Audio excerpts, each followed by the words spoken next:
Hello, I'm Tim Loughton, Member of Parliament for East Worthing and Shoreham, and I'm just recording this brief podcast to give an update on the railway situation. You've heard about me a lot in recent months, and I'm afraid the situation gets no better with the completely shambolic rail service that we have in Sussex.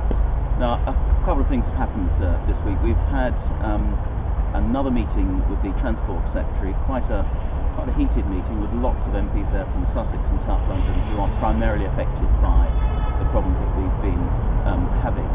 And we put it to Chris Grayling that particularly we need to do something about compensation and about the annual fare increases which would normally take place in January. Now, if we were to increase fares, if the government were to allow an increase in fares for GTR in January, I think it would be absolutely adding insult to injury. So I'm hopeful that there will not be fare rises. But more than that, we've made it quite clear to him that frankly, and this is something I've been going on about for a long time, and I'm going to be presenting a private member's bill in a few weeks' time, that long-suffering commuters, and particularly those who pay a lot of money for season tickets, need to see a reduction on their renewals in the new year or soon after. So that's an idea we put very forcefully forward to him, and we will be hearing some news in the next few weeks. The situation with regard to the unions, though, has become absolutely intolerable. Now, I have been really even-handed throughout this whole dispute in that I've been very critical of the RMT union, who have been using effectively unofficial industrial action for people not turning up for shifts and trains therefore being cancelled and causing mayhem. Their official strikes, which has caused many problems as well.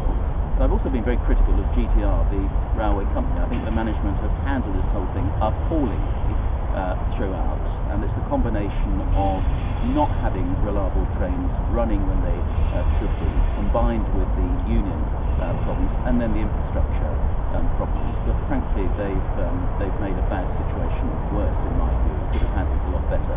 I've also been critical, particularly of the previous Minister and Secretary of State, of the Department for Transport as well, which I think could have been much more proactive.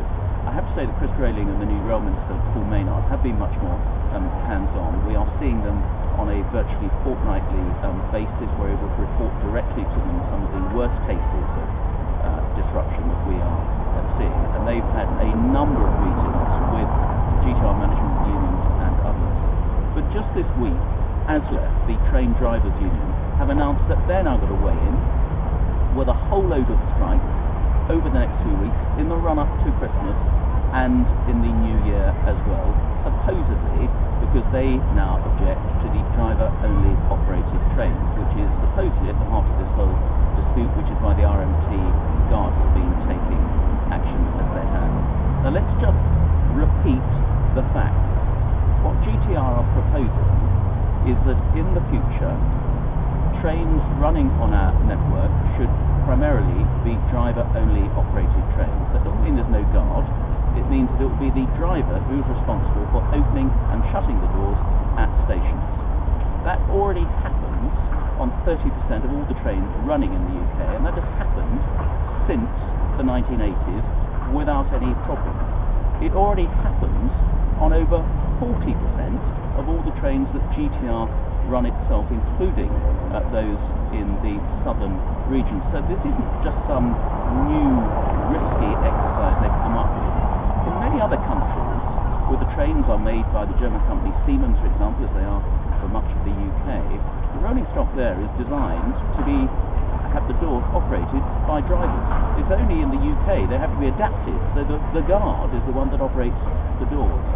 With modern trains, with cameras and all the technology we now have, it is not necessary to have a second person operating the doors. That is what GTR has suggested. And so far, all but 2 of 222 guards, I think, have now signed up to the new contracts to say that they will continue working as guards on driver-only operated trains when they come in the new year. But they're still going on strike, objecting to driver-only operated trains. It makes absolutely no sense. Those guards are all keeping their jobs. They're going to be called something different. be on all the trains, other than in extreme circumstances where a train just couldn't run because no guards are available if it's deemed safe to do it.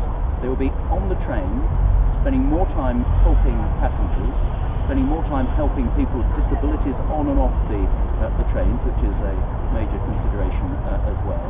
Their jobs have been guaranteed for the whole length of the contract with GTR, and with generous pay awards as well, and they're being paid a bonus to sign up to these new contracts. So what is the issue? Why are they going on strike? And why now are Aslef weighing in at this late stage and going on strike as well? I'm afraid this is entirely political. These are the death throes of, frankly, Aslef, a really militant union, trying to sort of resurrect the dinosaur union militancy that brought the country to its knees back in the 1970s. This is then trying to disrupt the railway, and the fact that most of the railways these days are run by private companies, most of them far better than GTR, I have to say. They don't give a damn for running a sustainable rail service in the south. They absolutely don't give a damn for the thousands, hundreds of thousands of commuters, our constituents, whose lives are being made a misery by not being able to turn up for work on time, and a number of them actually losing their jobs, not being able to turn up for college, for school on time, and in some cases I've had constituents who've missed important exams, and family lives being disrupted as well. The number of people complaining to me that they're thinking of giving up commuting, moving closer to London, because by the time they get home eventually at night, their kids have gone to bed, they don't get to see their kids anymore. Somebody complained to me the other day that his wife has accused him of having an affair because he keeps arriving home so late on a consistent basis.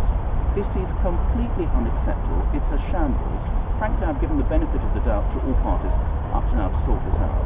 But this absolutely clearly is political militancy by unions who should know better, who don't give a damn about the commuters, who are hell-bent on causing maximum disruption to my constituents and the train travelling public, and that's just not acceptable. So what can the government do? The government could try and weigh in and sack everybody, but then we need drivers and guards to man the trains. The government could come in and take over the franchise, and the train service will be run by the Department of Transport. But there have been a lot of complaints about the ability of the Department of Transport, and frankly I don't think they have the capacity to run train service themselves, and they'll be out of the frying pan into the fire. So look, the only way we're going to get this whole situation sorted is if the unions see sense, go back to work, abandon this industrial action, and get with the 21st century and run trains in the efficient way they can be run. The Office of the Rail Safety Regulator, who is responsible for safety on our railways, came out with a report in the last few days saying there is no issue as regards safety about these driver-only operated trains. He's the one who's responsible for rail safety. He does not see it's a problem. So why is it that the train drivers and the guards are still creating a fuss about it? That's the truth of the matter. I've been even-handed in all parties, and critical of all parties on this. I am as frustrated as you are, all my constituents. I'm getting on a daily basis loads of emails with horror stories of the continuing shambles and misery that this problem is causing. It needs to be sorted out. We need to look after our passengers. We need to see them properly compensated. But above all, we need a reliable train service so people can get to work, get to school, get to college, get home at night at proper times, and can plan their day, their lives around a reliable train service.